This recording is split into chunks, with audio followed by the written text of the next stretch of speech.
మీరు చాలా లక్కీ అని ఎప్పుడు అనుకుంటారు? మా హస్బెండ్ నా కోసం జాబ్ మానేసి నాతో టైం స్పెండ్ చేస్తారు. పాలు లేదు, చూలు లేదు, కొడుకు పేరు సోమలింగం అంటే ఇదేనంట.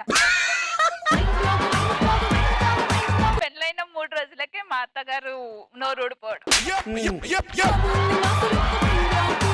అమ్మా! దయచేసి మీ ఇంట్లో చిన్నపిల్లలు ఉన్నట్టయితే 4th రాధా గీసింది మాత్రం వాళ్ళకి చూపించొద్దు.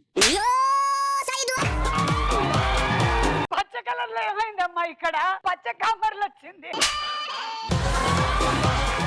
నాలుకతో ముక్కుని ఎన్నిసార్లు టచ్ చేస్తే అన్ని పాయింట్స్ అవ్వలే. మినిమం 50 కిలోమీటర్స్ దూరం ఉంది. చూడు తను చేస్తుంది. రాధా చెయ్యి.